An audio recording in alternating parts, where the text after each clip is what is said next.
Anyway, slight change of mood. Had he lived, Ayrton Senna would have celebrated his 50th birthday earlier this year. Yeah, and you know the weird thing is I was talking about this to my 14-year-old son the other day, and he went, oh yeah, Ayrton Senna, was he that racing driver that got killed? God, that makes me feel really old. Well, I know, it's awful, but the thing is, I said to him, if you'd seen his funeral, you'd know he was a bit more than that.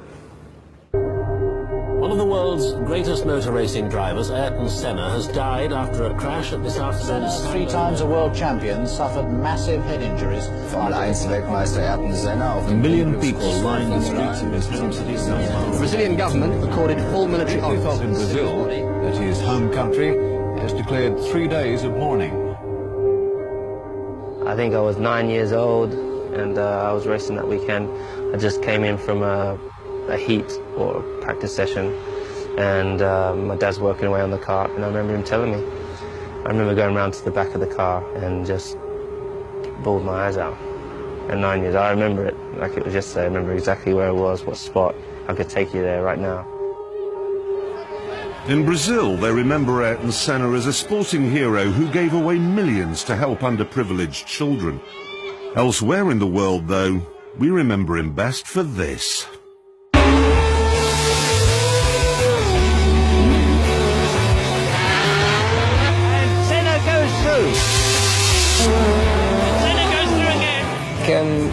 Cannot be sounding true, but I start with 4 years old in go-kart. I am just 22-year-old, and there is plenty of time to get Formula 1, if I will get there. Ayrton Senna did race in Formula 1 from 1984 to his death at Imola in 1994. Ayrton Senna wins at Monaco. And in that time, he won the World Championship 3 times. The figures suggest that Schumacher and Fangio were better.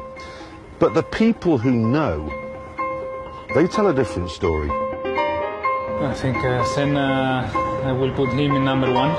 For me, Senna is number 1. For me, he was number 1. I will put Ayrton Senna as number 1. For me, Ayrton Senna undoubtedly was the number 1. I will put him number 1. You know, he was definitely the greatest driver. If you ask me, I put Senna as well in number 1. Martin Brundle, who raced against the Brazilian for 11 years, is well qualified to explain why Senna was the ultimate driver's driver. He had a God-given talent that I haven't witnessed anywhere else. A sixth sense of where the grip was before he turned into a corner. If you look at this Lotus here, even when it's going in a straight line, it is dancing. Absolutely. And there. You look at these and you think, here we go. I can't do that. I think Senna's ability to be able to drive completely on the limit. Some of the laps he did, we know, were unbelievable.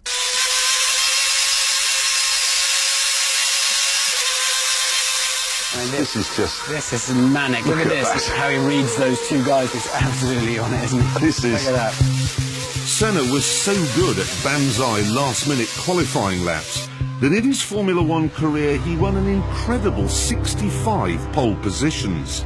He had this gift to just go and find, we could all find a 10th or 2. The really great drivers can go and find a half a second or 3/4 of a second. However, Senna could do even better than that. In Monaco in 1988, he out-qualified his teammate, the great Alain Prost, by a scarcely believable 1.5 seconds.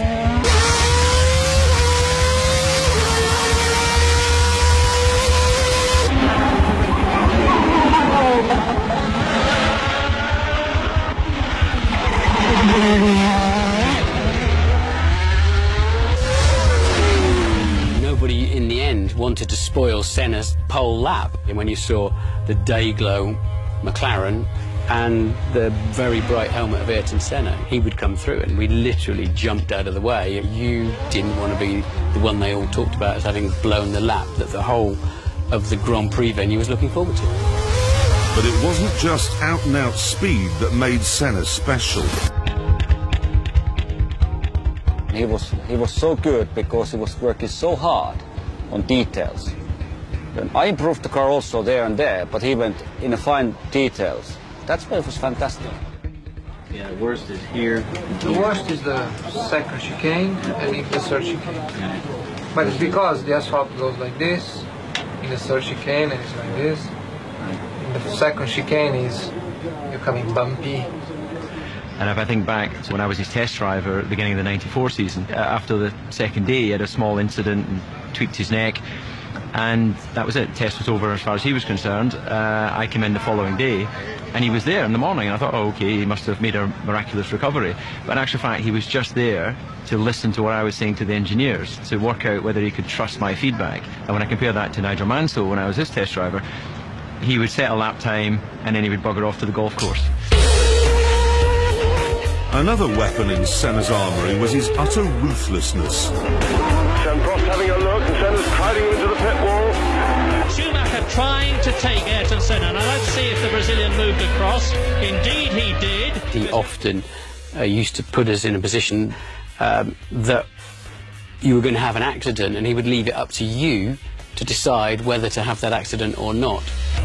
Martin experienced this psychological warfare first of all when racing against Senna in Formula 3. Well, look, I've got a great big lead here, and he launches in from nowhere and then parks his Rolt on my shoulder. I couldn't get out of the car until they lifted his car off the top of mine. So when he wanted to overtake, he'd go on the inside and put the car in a place. If you tried to take the corner, you're going to hit him. Yes, he would put you in a compromising position and then leave you to make the decision. And if you didn't run into him, then psychologically you were buried and finished. He would then know that every time after that he showed you a wheel, you jump out of the way. He's got Mansell climbing all over him. He has no reason to stay out. I think even the giants from Senna's era respected his toughness.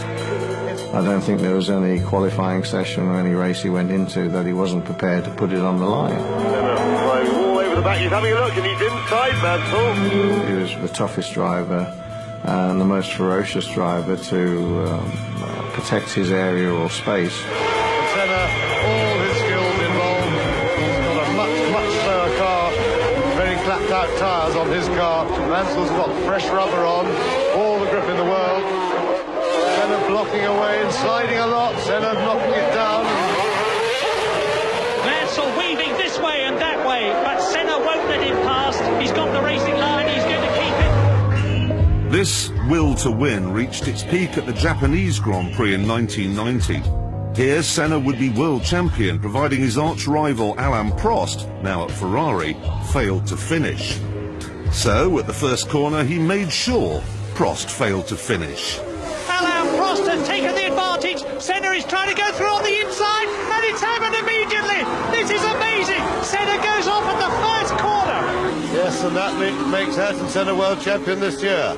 He doesn't even try to brake. No. I mean, at that point, when they're back there, Senna, if he wanted to stay in the race, you'd have seen 2 puffs of blue smoke from his front tyres. Where that gap was always going to disappear. He was driving into a disappearing wedge. After the crash, he showed absolutely no contrition. When there is a gap, you either commit yourself as a professional racing driver that is designed to win races, or you come second, or you come third, or you come fifth. And I'm not designed to come third, fourth, or fifth. I race to win. And if you no longer go for a gap that exists, you're no longer a racing driver. Strangely, Senna had a big heart. He was a devout Christian capable of extraordinary compassion. When fellow racing driver Eric Comas crashed at Spa in 1992, Senna stopped and risked his own life running across the track to help.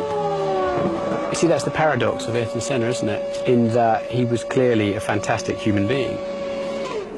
And he cared about people in Brazil, he cared about racing drivers. I mean, he was mortally hurt when Ratzenberger died, the day before he died. But then he would crash Alain Prost off the racetrack and put both their lives at risk. As a man then, Senna was hard to fathom.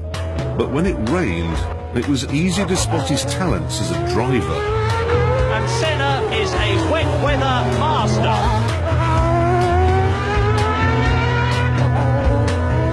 This is Donington in 1993.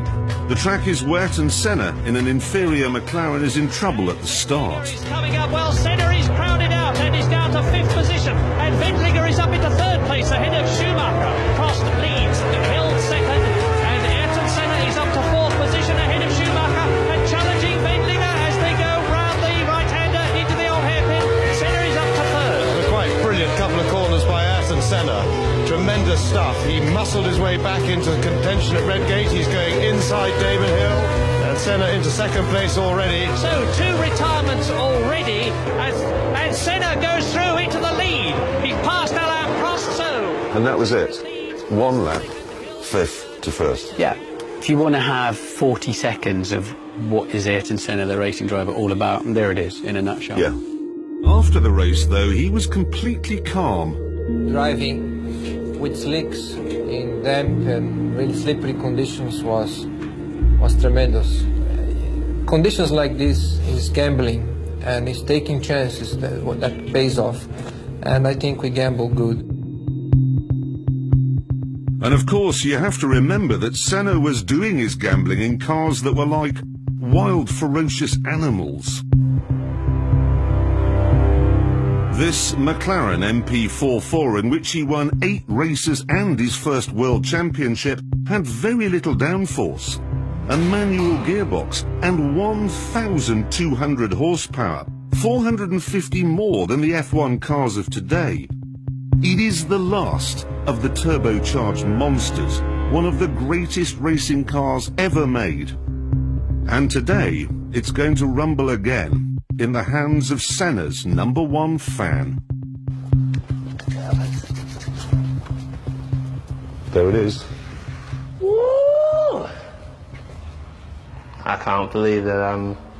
Oh, jeez. You've just got back from the Canadian Grand Prix this morning? Yeah. I couldn't sleep. Really? I slept like an hour or so on the flight. I couldn't get to sleep. I was just...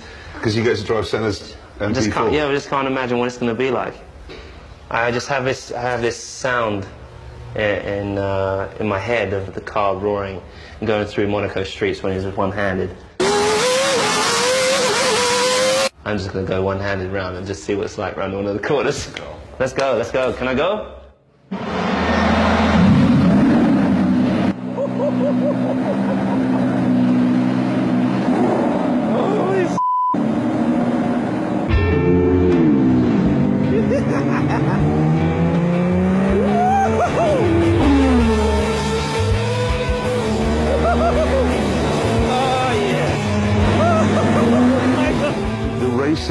Back in the mid-80s was, I mean, there's an incredible scene, I think, with Nelson Piquet overtaking Senna on full opposite lock. I mean, very little in the way of safety, very little in the way of aerodynamic grip.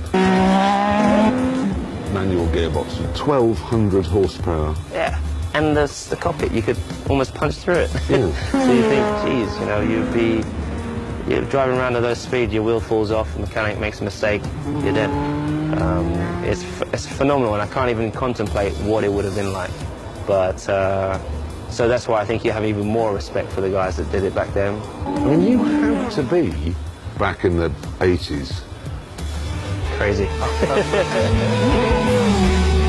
bit of honesty here. You know, you've got your Mansells, Piquets, Prost. The drivers were incredible, and do you think that shining out from all of those drivers in that great era, yeah, Senna rose to the top? Senna rose to the top.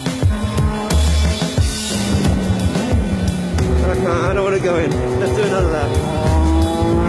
I love the fact that he would fight for his own, and what he truly believed in. It's just everything. He puts everything into getting that lap, and he had no fear. That's what I loved about it. I love this car. I love it. Come on. That's amazing. It's so much. It's nothing like the car I drive nowadays. But just to know the commitment and to get used to driving this car and on the limit, I just couldn't imagine it, man.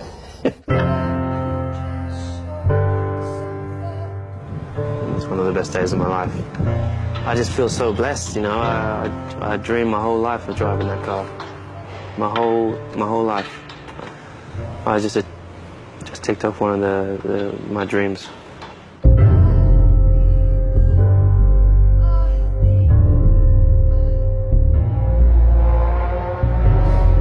You know, I'll be honest with you, I was never a Senna fan. I always thought Gilles Villeneuve was the greatest racing driver of them all, but to make this film, I've watched hours and hours and hours of footage.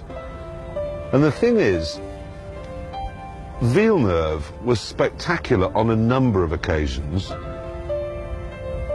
Senna, he was spectacular every single time he got in a car.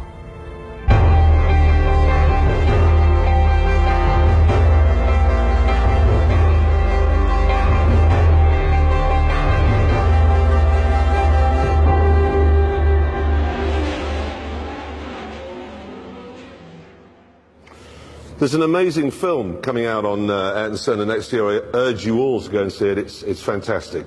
But for now, good night.